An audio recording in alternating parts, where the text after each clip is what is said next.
Olá, eu sou Estela Alonso e esse é o trabalho 2 da disciplina de doenças dos suínos, ministrada pelo professor Geraldo Camilo Alberton, na UFPR, setor Palotino. E mantendo a linha de explanação do primeiro trabalho, eu vou fazer aqui os destaques dos pontos que eu considerei mais relevantes nas enfermidades que serão apresentadas. E o tema de abertura é a infecção geniturinária em porcas, que afeta principalmente o desempenho reprodutivo e pode culminar em óbito, mas melhorias na qualidade da água e na inseminação artificial reduziram os índices de ocorrência. Mas é claro que a redução ela não é sinônimo de cessar. Então, cistite e endometrites, elas são as mais recorrentes, sendo que a endometrite, claro, pode levar a abortos, menores números de leitegadas, comprometimentos reprodutivos dessas porcas. Então, tudo isso merece atenção. E, ademais, a cistite em si, ela é fonte de infecção para o útero e a E. coli ela é a bactéria de destaque quando o assunto é infecção geniturinária. Ela tem uma frequência maior do que 80% por cepas patogênicas extraintestinais, porque as cepas comensais, cepas patogênicas intestinais e nesse caso é uma extraintestinal que é uma uropatogênica. Há também uma relação intrínseca com a pressão de infecção e o número de micções. Por isso a importância da água e inclusive da anatomia do animal, que tem a vulva e o reto muito próximos, além de uma uretra curta. E muitas vezes os animais eles têm a doença e sequer apresentam os sinais clínicos, o que dificulta bastante o diagnóstico. É mais incomum, mas também pode acontecer de apresentarem descargas vulvares, mucoides ou purulentas, a urina turva com odor amoniacal e coisas do gênero. Mais raro, mas pode acontecer.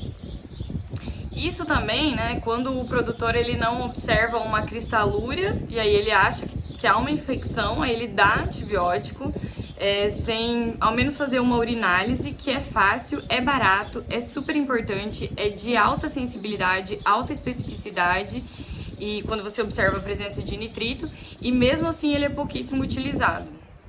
Então, as condições em que vive esse animal, a oferta de água, a qualidade e a temperatura dessa água, tudo isso é muito importante. E quanto mais o animal bebe água, naturalmente mais ele urina. Então, e o que é de grande auxílio para evitar infecções geniturinárias. Um animal saudável com uma urina estéril, então bactérias que estejam no canal, elas acabam sendo eliminadas com os jatos de urina, impedindo ou ao menos dificultando bastante uma infecção ascendente. Então, investir na qualidade da microbiota do animal, estimular a eubiose. O uso de antibióticos é somente se necessário, porque ele afeta a microbiota boa, que protege o animal ao competir com outros patógenos, fazendo a redução de pH, modulando o sistema imune, entre uma série de outros benefícios que a gente já comentou lá desde a aula número 1 do professor Geraldo. Antibiótico é para tratar doença. Esse hábito de antibiótico preventivo, ele muitas vezes ele gera muito mais desequilíbrio do que traz benefícios às porcas, que pioram ainda a situação, transferindo disbiose para os leitões. Então, o tratamento ele deve ser individual para animal diagnosticado. A marbofloxacina é o antibiótico de eleição e tratamentos coletivos não são indicados. Cuidados com a contaminação excessiva do períneo, por isso a importância extrema da higiene do ambiente, do recolhimento de fezes e sujidades, além do extremo cuidado com o toque em gestante, que ele deve ser evitado, e se porventura ele precisar ser realizado, essa porca sim deve ser tratada com um antibiótico preventivo de amplo espectro, mas porque há recomendação e não porque dá na cabeça de tratar do jeito que quer, né? E, assim, a correlação com a primeira aula do semestre, que era sobre microbiota e imunidade, ela já está totalmente presente aqui, portanto, eu já alerto desde o princípio que da importância do estímulo à eubiose e da observação das técnicas adequadas de manejo e higiene. O segundo assunto é a parvovirose em suínos, e ela é causada pelo parvovírus suíno, um vírus disseminado tanto vertical quanto horizontalmente. Ele é amplamente presente, ele é difícil de eliminar do ambiente, mas a prevenção é possível já através de vacinas. Ele causa morte embrionária, mumificação fetal, leitegadas pequenas quando atinge porcas gestantes que não foram imunizadas. E é a principal doença que deve acender aquela luzinha piscando para que seja investigada quando surgem problemas reprodutivos nas porcas, inclusive aborto, apesar de ele não causar aborto e sim morte embrionária. Ele tem afinidades por células em alta taxa de multiplicação, que é justamente o que acontece com um embrião, um feto. É a presença do estrógeno que ele indica para a porca que ela tá prenha. Então, esses embriões que foram acometidos, eles não ocorrem a produção do estrógeno e a porca acaba ciclando normalmente a cada 21 dias, que é outro sinal que deve chamar atenção para a possibilidade de uma infecção por parvovírus suíno. E a patogenia ela pode ser dividida em 3 fases, basicamente. A do primeiro terço da gestação, onde ocorre morte e reabsorção embrionária, e acaba ocorrendo um retorno regular do cio, e se não morrerem todos, né, se não acabarem todos os embriões, a gestação pode até seguir, mas é mais difícil acontecer. Aí no segundo terço, se acontecer no segundo terço, em porcas não imunes, aí acontece a morte fetal e mumificação, havendo um atraso no parto, já que não há movimentação fetal para o devido estímulo para o parto, e podendo inclusive prosseguir a gestação se alguns leitões continuarem viáveis, nascendo alguns normais e alguns mumificados de diferentes tamanhos. E do terceiro terço, onde os leitões já possuem uma competência imunológica, e a gestação ela prossegue normalmente, os leitões nascem inclusive com anticorpos contra o parvovírus suíno. O diagnóstico ele precisa ser levado em conta a sorologia positiva pela imunidade e não necessariamente se trata de porca doente. E entre outros diferenciais importantes estão observações de falha de manejo, que, meu Deus, já foi muito comentado desde o primeiro trabalho. A circovirose, que também já foi comentada, leptospirose, brucelose, algesic, que a gente vai conversar um pouco mais à frente. E quanto à prevenção e controle, a vacinação ela é muito importante, ela evita a infecção intrauterina, além do contato de primíparas com fêmeas mais velhas, que já tenham imunidade, para elas entrarem em contato com o vírus, sendo inclusive expostas a fezes, restos de placenta e fetos contaminados. Claro que em rebanhos com controle sorológico, para que essas porcas não tenham o risco de adoecer por alguma outra patologia. O terceiro tópico é sobre problemas locomotores e é um tema que será subdividido em 4 partes, sendo essa primeira introdutória, onde já cabe salientar que as taxas altas de mortalidade, que atualmente chegam em 10%, elas tendem a ser por eutanásia e nem sempre se consideram problemas locomotores como uma fatia importante do percentual total de descarte. A maioria é por problemas reprodutivos, mas as pessoas nem sempre fazem a devida associação entre inflamação e esses problemas reprodutivos. Cabendo salientar que também já foi conversado lá no início da matéria que nutrientes ingeridos pela porca, eles vão primeiramente para sua manutenção, depois para lactação e crescimento e só então para reprodução.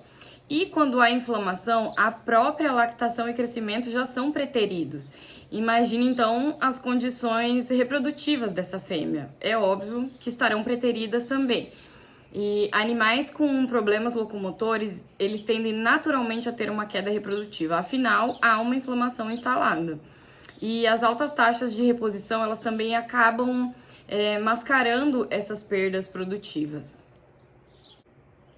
Bom, quanto às lesões propriamente ditas, lesões nos cascos, há 7 mais prevalentes, cabendo destacar o crescimento e erosão da almofada plantar, que tende a ser por uma resposta à sobrecarga, e é uma lesão altamente prevalente no país, alcançando 90%. Em seguida, a rachadura na região da sola e almofada plantar, rachadura na linha branca, rachadura horizontal na muralha do casco, bem como as verticais, e ainda a uniformidade das unhas, sobrecrescimento e até a amputação de unhas acessórias. Tudo isso deve ser observado e classificado em diferentes scores, que vão de 0 a 3, onde 3 é o pior possível.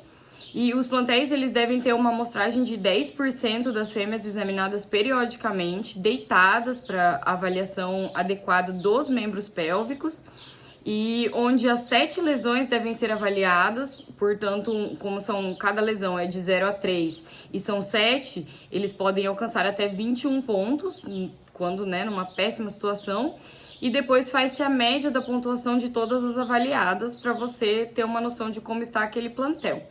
O manejo já é um destaque aqui em função do piso onde elas ficam expostas, não podendo, claro, excluir outros pontos como nutrição, ambiente, a própria genética do animal. E quanto ao piso, deve-se manter muita atenção, especialmente na umidade, porque é água, né, hidratante, algo que amolece o casco. A aspereza do piso, que não deve ser nem muita nem pouca, ele liso demais, ela tende a crescer muito. E um piso que é muito abrasivo pode acabar tirando demais a unha e abrindo portas para outras infecções. Então, tem que se encontrar esse meio termo na superfície de apoio. E, além disso, a irregularidade, que pode favorecer lesões, né? E a superfície de apoio, que deve ser de no mínimo 80%, com apenas 20% vazado. Então é muito importante que os animais, eles interajam, eles se locomovam, que tenham um piso e uma alimentação adequada. Essa alimentação com biotina, que é bastante presente no milho e soja, além de diversos nutrientes como zinco, cobre, manganês, cálcio. E a correção do ambiente, ela é imprescindível. Ela nem sempre é fácil, mas ela é imprescindível no tangente a esse assunto. Medicações tópicas são ótimas opções, suplementação mineral e casqueamento periódico. E, por falar em casqueamento, ele é o nosso próximo tópico e ele trata de uma técnica de rotina para corrigir eventuais sobrecrescimentos de unhas e sobre-unhas, onde a contenção adequada ela é fundamental tanto para a segurança do animal quanto para a segurança de quem está fazendo o casqueamento. Inclusive, há troncos específicos e ela se dá da seguinte forma: primeiro, deve haver a redução do tamanho das unhas principais em no máximo 3 dedos, né? Lembrando que, assim, chega um ponto que você acaba machucando, que sangra, que dói, então é no máximo 3 dedos. E ela pode ser tanto cortando, né, com alicate, mas é sempre muito importante finalizar lixando. O segundo passo é endireitar o contorno das unhas. O terceiro é deixar a superfície de apoio plana, ou pelo menos o mais plana possível. E o quarto é cortar o excesso das unhas acessórias, também fazendo o devido acabamento com a lixadeira. Melhora muito o apoio do animal e ele, combinado com uma suplementação mineral, ele aumenta a longevidade do animal no plantel, melhorando naturalmente os índices produtivos, além de, claro, a qualidade de vida desse animal. E para finalizar a parte de locomotor, vamos conversar um pouquinho sobre a osteocondrose, que nada mais é que um distúrbio congênito no processo de ossificação endocondral. E as principais teorias sobre a etiologia envolvem trauma, questões nutricionais, velocidade do ganho de peso, que hoje em dia, né, genética e isquemia, sendo que essa última, isquemia, é a única teoria que já foi comprovada em experimentos. E as principais manifestações clínicas são artrite, especialmente na articulação húmero-radioulnar bilateral, apofisiólise, que é a fratura da tuberosidade isquiática, afetando mais fêmeas primíparas, porque ainda, né, a primeira gestação, igual as multíparas que já estão mais formadas, já estão habituadas, naturalmente vai acontecer menos. E a última é a epifisiólise, que é a fratura do colo do fêmur, e também geralmente ela comete bilateralmente. E no tangente à osteocondrose, é fundamental salientar questões de manejo adequado. Para variar, eu falando de manejo, daqui a pouco eu começo a falar de colostragem, vai ver só. Então, o manejo adequado, o devido piso para as leitoas, a manipulação adequada dos animais, é óbvio, os cuidados com carga e descarga desses animais, o controle do ganho de peso ele seria bastante interessante. A gente sabe que isso não acontece, que normalmente o que se quer é ter um alto ganho de peso, mas seria muito bom ter o controle, quem sabe assim que comprovar a questão do ganho de peso correlato com a patologia, quem sabe comecem a cuidar um pouco mais. Claro, evitar drogas que interfiram em formação de cartilagens, como é o exemplo das quinolonas, e fazer suplementação de vitaminas e minerais que auxiliam na recuperação das cartilagens. O 7º tópico é a doença de Algeski, e cabe iniciar essa conversa já ressaltando que é uma doença de notificação obrigatória que faz parte da lista da OIE e impacta diretamente em importações. Ela é pouco presente no país, mais até em javalis e não tem relatos dela atualmente em rebanhos comerciais, mas ela tem que ser notificada, então é óbvio que é doença de grande importância e que se mantenha longe dos nossos rebanhos. O suíno, ele é o único reservatório e a doença ela cursa com alta morbidade e mortalidade, ele imunossuprime suínos e engorda, cursando com uma série de sinais respiratórios e gerando perdas reprodutivas em porcas. Outros animais acometidos, os hospedeiros finais, né, os hospedeiros definitivos, eles têm 100% de mortalidade. Então, trata-se de um herpes vírus porcino 1 e como qualquer herpes vírus, ele entra em latência, o sistema imune ele não consegue eliminá-lo, ou seja, ele é, via de regra, uma infecção vitalícia. E as infecções elas ocorrem tanto pela via respiratória quanto oral, e a eliminação do vírus ocorre por secreção nasal e saliva, sendo que os hospedeiros secundários são importantes sentinelas. Por exemplo, felinos, caninos, roedores e até bovinos, que apresentam um prurido muito... Todos eles, né? Não só os bovinos. Todos esses sentinelas apresentam um prurido muito intenso e a doença cursa com uma encefalite fatal, não há o que se fazer. A doença, ela também cursa com uma fase aguda, no momento da infecção, causando inclusive abortos, evoluindo para a fase crônica, quando, é claro, o animal sobrevive à aguda, já que, por exemplo... 100% de leitões com menos de 35 dias morrem se infectados, com sinais clínicos de sistema nervoso central, como incoordenação, opistótono, sinais de pedalagem, nistagmo, tudo a depender do momento em que são infectados, mas assim, tendo menos de 35 dias, 100% de mortalidade. E na fase crônica, os animais apresentam pneumonias por infecções secundárias. Por isso, os sinais respiratórios são em função de infecções secundárias, havendo ainda a fase de latência, que não é impedida pela vacina. E quando há uma condição como uma baixa da imunidade, ele volta a se manifestar. O diagnóstico é laboratorial, com coleta feita por veterinário oficial, podendo ser o virológico em casos recentes, assim, que acabou de acometer, e o sorológico, que é o mais comum, mas aí ele é feito de 1 a 2 semanas após a infecção. É importante mencionar que a prova de ELISA ela permite a diferenciação de anticorpos vacinais e os de anticorpos de infecção. Os diferenciais mais importantes são a doença do edema, que a gente conversou sobre ela no primeiro trabalho, da primeira parte do semestre. Intoxicação por sal, NaCl. Meningoencefalite por Streptococcus suis, mas a do Streptococcus suis ela cursa com uma vocalização muito intensa, então é possível fazer a diferenciação, mas enfim, é um diagnóstico diferencial muito importante. A doença de Algeski, ela foi erradicada de Santa Catarina de diferentes formas. Achei bem interessante mencionar isso, até porque são as 3 possíveis formas, são as 3 formas que a legislação permite de manejo em relação a animais positivados. Alguns lá optaram por fazer a sorologia do plantel até chegar em 100% negativo, às vezes até 7 sorologias, até chegar em 100% negativo, e a maior parte fez por despovoamento.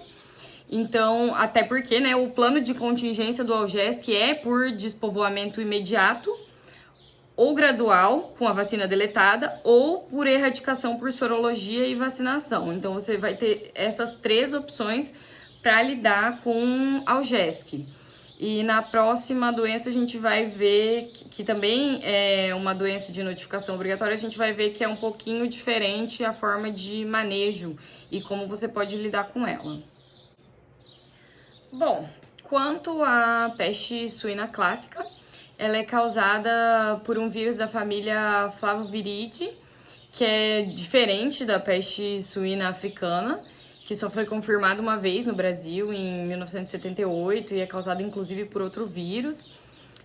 A peste suína clássica, bem como a doença de Algesic, ela também é de notificação obrigatória.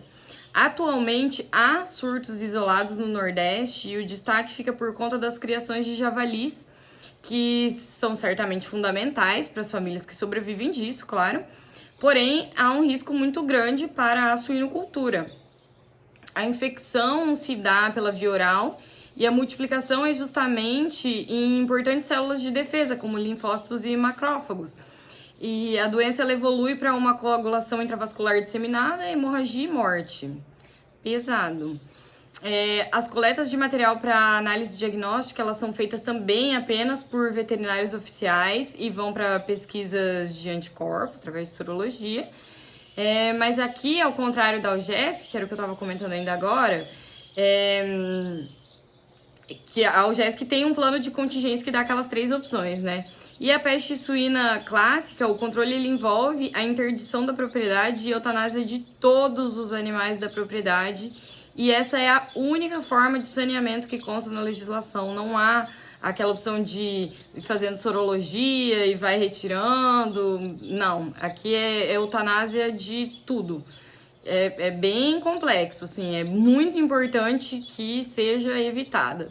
Então, não menos importante é o cuidado relacionado às instalações, aos veículos, sempre limpar muito bem, desinfetar, em fazer a restrição de entrada nas granjas. Eu lembro uma aula que eu tive de suínos há uns anos, que a professora estava comentando, a professora Dai estava comentando que não podia ter entrada e que para alunos isso é muito importante, você poder entrar na granja e conhecer. Gente, mas não pode mesmo, não pode mesmo. O humano é uma fonte muito importante que leva muita doença carreia. Então, assim, biosseguridade é tudo, assim. Então, não dá para brincar.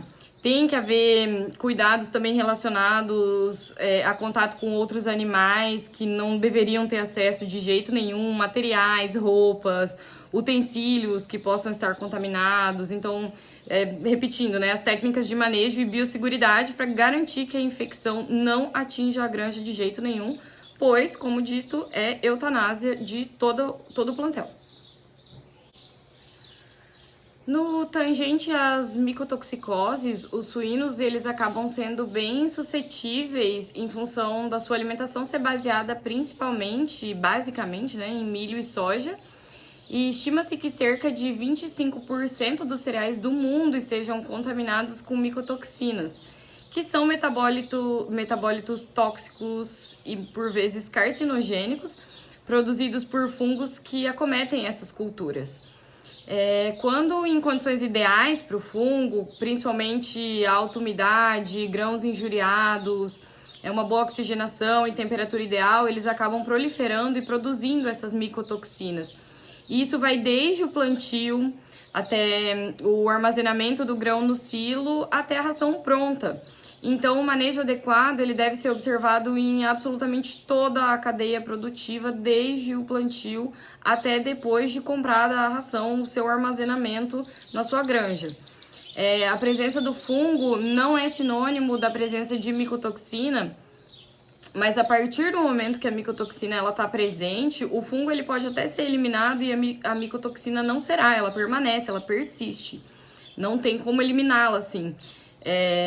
Os destaques relacionados às micotoxinas são principalmente as aflatoxinas, pela sua hepatotoxicidade. Há uma série de outras, mas assim, trazer mais assim, ó, a fumonizina e os tricotecenos. e elas vão acarretar em perdas, a micotoxicose em si, né? Ela vai acarretar em perdas nutricionais do grão em si, né? O grão, ele acaba sendo consumido, então ele vai ter menos nutriente para oferecer para o animal que for ingerir. E, naturalmente, uma queda no desempenho do animal, podendo, inclusive, como já mencionado, ser carcinogênico. Então, a imunossupressão, ela é muito importante aqui, como em basicamente todas as doenças. Por isso, a importância em investir, claro, na qualidade da ração, mas também na imunidade do suíno. E é amplamente utilizado, né? São amplamente utilizados os aditivos antimicotoxinas, mas eles variam de acordo com o tipo de fungo e de micotoxina que está presente. Portanto, para o seu uso adequado, é muito importante conhecer o problema para conseguir minimizá-lo. Assim, não vai ser qualquer aditivo que vai funcionar para qualquer micotoxina. Então você precisa saber exatamente com o que você está lidando para você tratar a coisa correta e não gastar dinheiro e ainda deixar o animal sujeito a adoecer. Quanto à doença de Glasser, ela é multifatorial e o agente causador da doença, ele faz parte da microbiota normal do animal. E quando em equilíbrio, melhora muito, óbvio, né, a microbiota, quando ela está em equilíbrio, ela melhora muito as condições do animal de debelar infecções, já que ela é, inclusive, responsável pela modulação da resposta imunológica. Por isso, a célebre frase do professor, que eu nunca vou esquecer, que é sobre a importância de se investir em saúde e não em doença. A doença, ela é muito importante, especialmente essa doença, né, em fase de creche, e o controle envolve a reposição, que idealmente seria através da autorreposição, você na sua própria granja fazer toda uma criação e fazer a sua reposição, por isso autorreposição, evitando a entrada de animais com cepas distintas na granja e expondo os suínos ali presentes a esse desafio. No mínimo, conhecer a origem desses animais de reposição e fazer a adaptação sanitária. E, claro, banir o uso da antibiótico terapia preventiva, especialmente em fase de gestação e maternidade, que, assim, ele é muito usado para prevenção de infecções urinárias, mas já conversamos antes e além de não ser funcional, acaba atrapalhando tanto a porca quanto a leitegada. Então, antibiótico é para tratar doença, não para ficar dando o preventivo para coisa que não existe, né? Então, colocar esses leitões para ingerirem o colostro da mãe biológica por pelo menos 12 horas sempre que possível, seu desmame em no mínimo 24 dias, que muitas vezes isso não é respeitado. E, claro, investir em melhoria de imunidade tanto das porcas quanto dos leitões. E, por fim, não menos importante, infecções por Streptococcus suis, que trata-se de uma zoonose, mas aqui o foco é doença nos suínos, que pode cursar com uma série de sinais clínicos, principalmente meningite e artrite. Outros menos comuns são endocardite vegetativa, pneumonia, endometrite e septicemia. Mais uma doença de basicamente todas, né? Que a imunidade adequada é fundamental para dar condições ao animal ter contato com esse agente e não adoecer. E quando a porca ela é saudável, ela passa a devida imunidade para sua leitegada e isso facilita muito a vida dos leitões. A prevalência da doença ela advém justamente da pobre colonização em maternidade, de altas taxas de reposição, de ter sorotipos diversos numa mesma granja, que dificulta a vida, né? Leitegadas muito grandes que não conseguem ter acesso devido ao colostro. A imunossupressão, que é gerada tanto por todos esses fatores já mencionados, quanto inclusive pelo estresse de desmama e aquela mistura de lotes, que também já conversamos no primeiro trabalho, como isso deveria ser manejado de uma maneira mais adequada para dirimir esses danos. E, enfim, tudo isso é uma série de grandes desafios para a leitegada. O controle, ele é basicamente o mesmo da doença de Glasser, que são cuidados com a reposição. Se você não puder fazer autorreposição, que seria o ideal, você pelo menos conhecer a origem de onde você está pegando esses animais para reposição. Banir antibiótico terapia preventiva, fazer a colostragem adequada, respeitar a idade mínima de 24 dias para o desmame e melhorar a imunidade de porcas e leitões. Seria basicamente esse o manejo adequado. Bom, esses foram os assuntos abordados na disciplina e para encerrar eu gostaria de reforçar a importância da primeira aula sobre microbiota e imunidade, a importância da colostragem, que já foi bastante citada, o uso consciente de antibiótico, que é para tratar doenças e não para profilaxia, para doenças que nem são presentes, onde você acaba destruindo a microbiota do animal. O respeito à idade adequada de desmame, que deveria ser de no mínimo 24 dias. E o respeito, claro, ao bem-estar animal, que nos serve de alimento e merece ser bem cuidado, lembrando que todos esses manejos e cuidados com biosseguridade, eles não são gastos, eles são investimentos, porque animal saudável, animal bem alimentado, bem tratado e bem cuidado, e sujeito a pouco estresse, ele acaba produzindo mais, e isso é bom para todo mundo, produtor, consumidor e para o próprio animal, claro. Então, obrigada pela atenção e um obrigada bem especial para o professor Geraldo, pelos valiosos ensinamentos, que muitas vezes conhecimentos mais específicos, como sinais clínicos, etiologia, patogenia, eles acabam sendo esquecidos com o tempo, especialmente se você não está atuando na área. Mas para isso nós temos os livros. Eu jamais vou esquecer da importância de respeitar o animal, a importância da eubiose, da qualidade de vida do animal e do resultado super positivo que isso traz para a saúde dele e para todos os seus resultados. Obrigada!